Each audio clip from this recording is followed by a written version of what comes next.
Hi, I'm Jennifer Schutter, Field Specialist in Horticulture with University of Missouri Extension. Today I'm going to talk about how to grow home garden tomatoes. The scientific name for tomato is Lycopርስicum esculentum.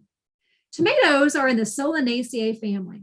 This is the family with potatoes, peppers, and eggplant. A lot of gardeners like to grow these plants in addition to tomatoes. All of these are warm season crops. And what this means is that they like warm temperatures. They need to be planted after the danger of frost has passed. These plants, particularly the tomatoes, are native of Peru, Bolivia, and Ecuador. They were once known as wolf peaches, and until around 1820, they were thought to be deadly poisonous. That is because they were in the same family as the deadly nightshade plant. Cultivation of tomatoes started in the 19th century in the United States.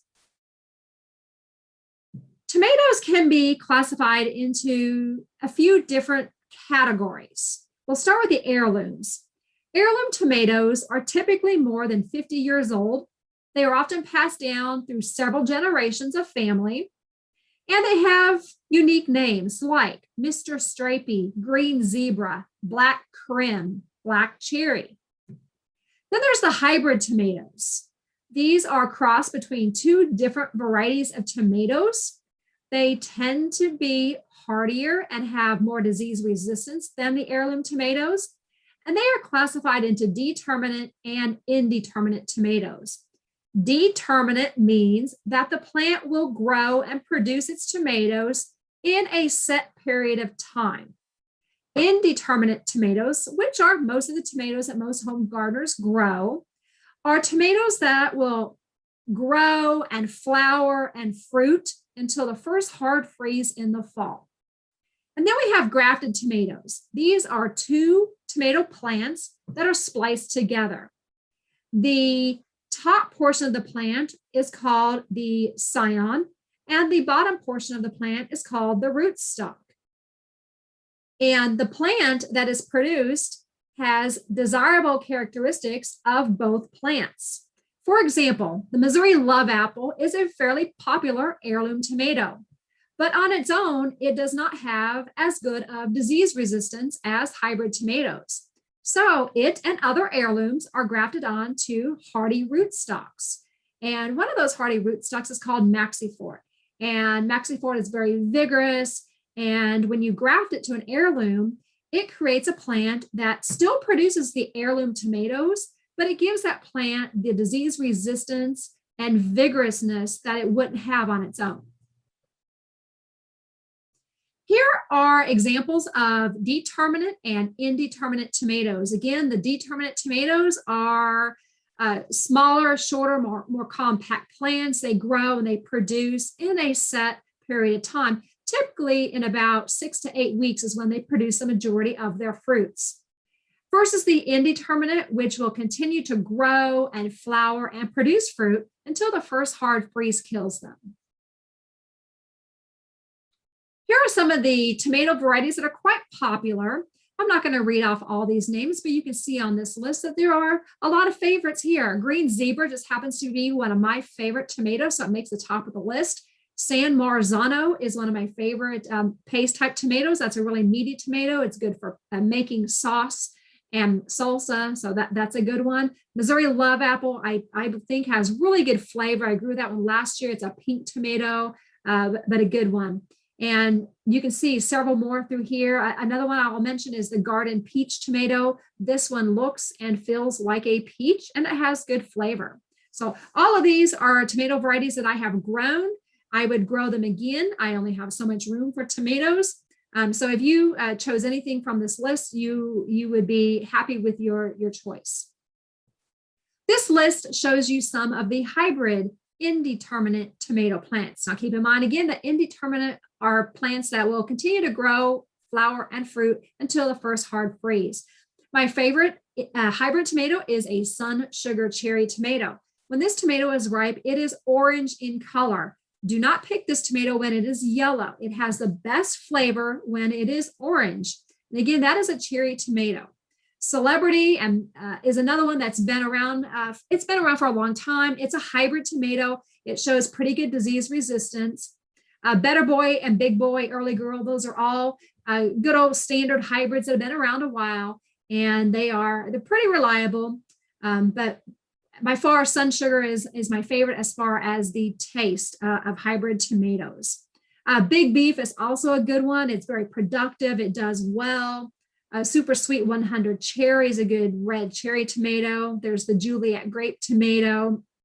Jet Star is pretty popular.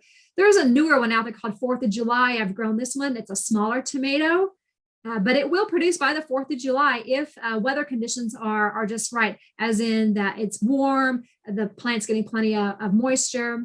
So I have grown that several times, and I have had tomatoes by the 4th of July. And then Sweet Million is a cherry tomato that is also quite popular, and all of these are found in most garden centers and nurseries.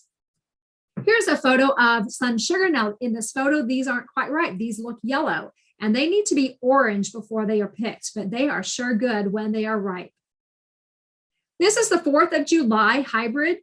The tomatoes tend to grow in clusters. These are tomatoes that I have grown, and they do produce by the 4th of July.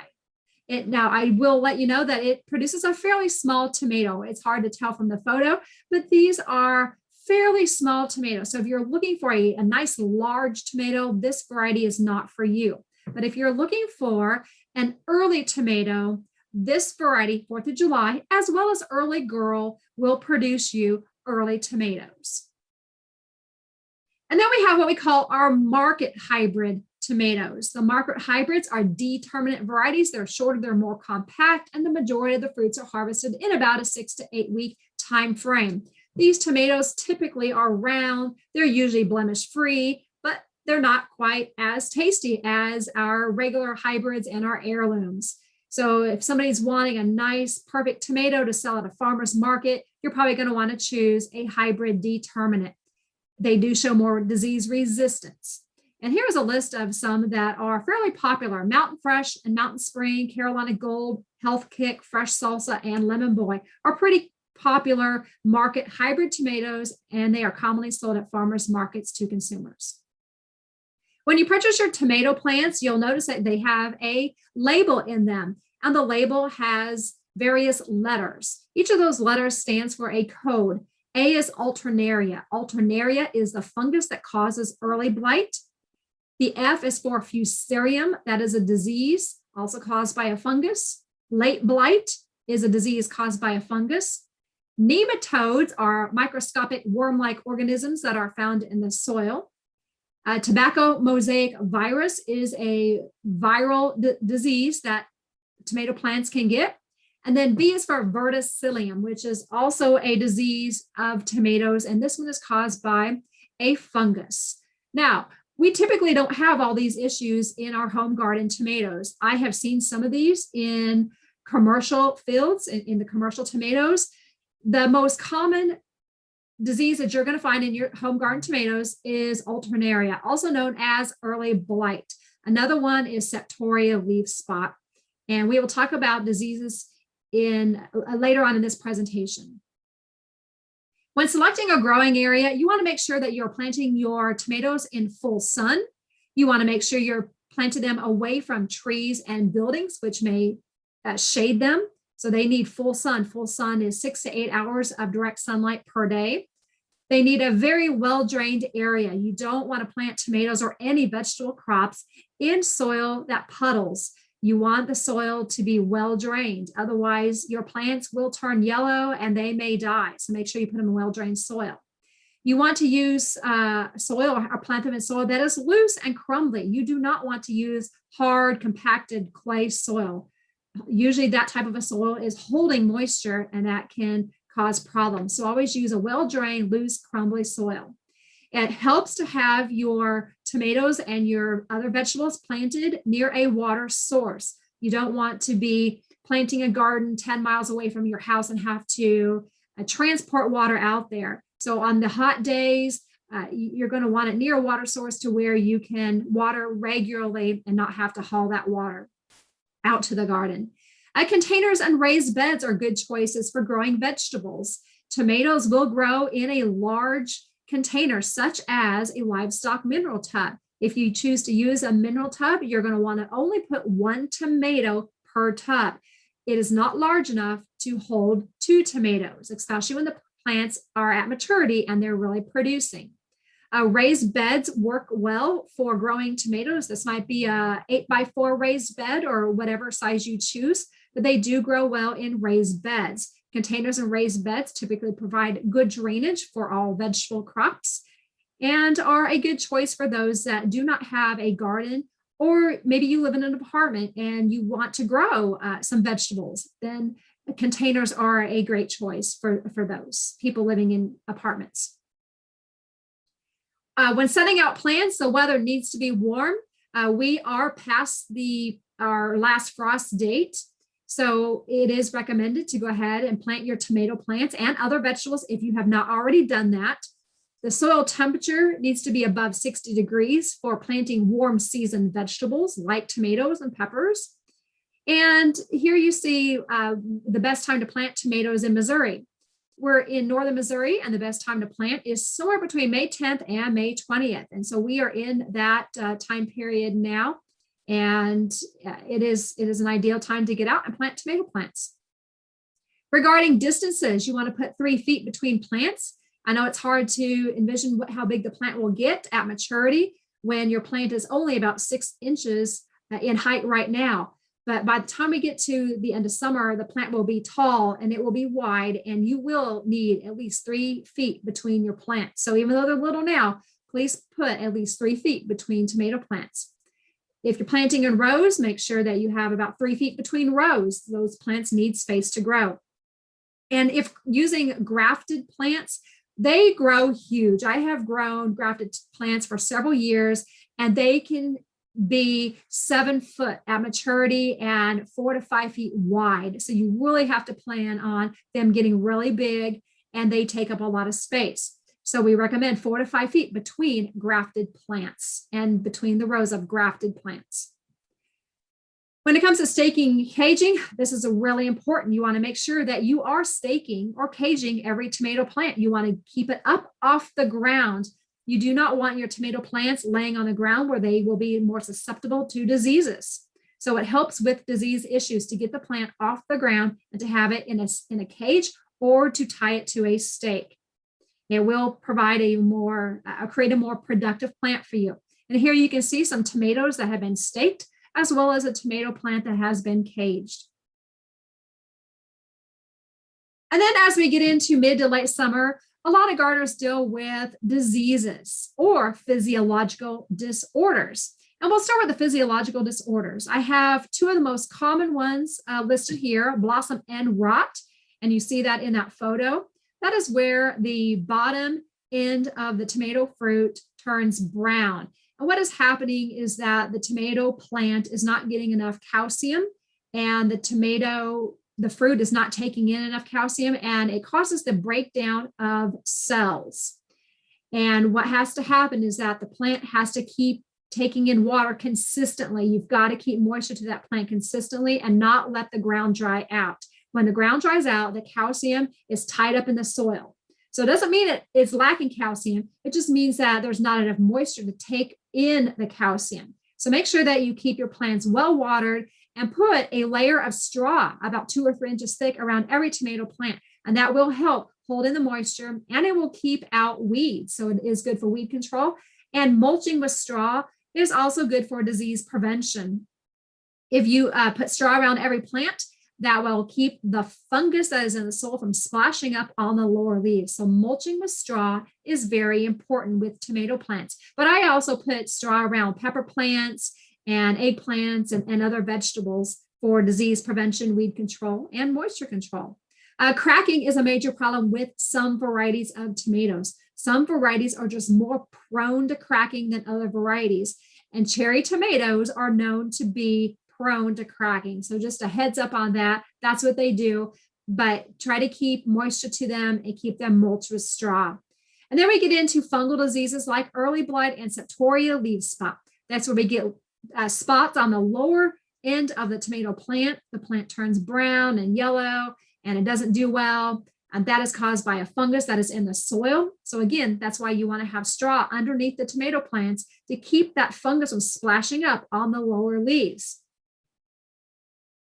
Here we have photos of Satoria leaf spot and early blight. Satoria leaf spots are smaller than early blight. Early blight spots they're really not spots. They're just big brown blotches on the leaf. And as it progresses, it can just take over the entire leaf to where the entire leaf is brown, and then it's crunchy, and the plant starts dying off from the bottom half. And this will affect production. So what you want to do, again, is make sure that you have straw underneath the plant, make sure it's staked or caged, and then you can use a fungicide as a preventative. A daconil is a fungicide that is labeled for tomatoes as a preventative. It is not going to get rid of what is already there. It keeps the fungus from spreading. It is a preventative, and you can put it on as a preventative 2 or 3 weeks after planting to help prevent these fungal diseases from occurring. So in the middle of July, when the plant is already severely affected with one of these diseases, it's not going to do any good to use a fungicide at that point in time. You have to use a product early. Let's talk about harvesting. So tomatoes should be firm and they should be fully colored when they are ready to pick. So a pink tomato should be pink in color. We have different shades of pink tomatoes. Missouri Love Apple is one example of a pink tomato. A red tomato needs to be nice and red and fully colored. They should also be firm to the touch, not soft or not mushy. So make sure you're picking them when they're firm and fully colored. In the fall, you can harvest mature green fruits before a hard frost or freeze. And then you can wrap them in paper and you can store them at about 60 to 65 degrees. You can store them in a dark closet or in a basement. I store mine in our basement. And I have had ripe tomatoes on New Year's Day. I have made chili using ripe tomatoes from the garden, or tomatoes that I ripened that were from the garden. I use them in chili on New Year's Day. So it is possible to extend your tomatoes well into the new year. And it's just really important to store them properly. Now, I will have to pull out some bad ones, throughout the fall as they are continuing to ripe. I will throw out the bad ones, but I usually have a few that will make it to the new year. And then here we have some dishes or plates of food using tomatoes. There's all kinds of possibilities for using your tomatoes. I really like stuffed tomatoes. I grow a stuffing tomato called Burgess stuffing, and that's good stuffed with chicken salad or ham salad or cream cheese. Tomatoes are good in pasta salad, on burgers, on BLTs. You can make salsa with them. I like to make fresh salsa as well as canned salsa. I also make a tomato jelly and a pepper jelly, and I've dried tomatoes. I have never made ketchup, but you can make ketchup, and the possibilities are endless with tomatoes. There's just a lot of things that you can make with tomatoes. And for more information, or if you have any questions about growing home garden tomatoes, you can contact me at the Adair County Extension Center at 660-665-9866. Thank you.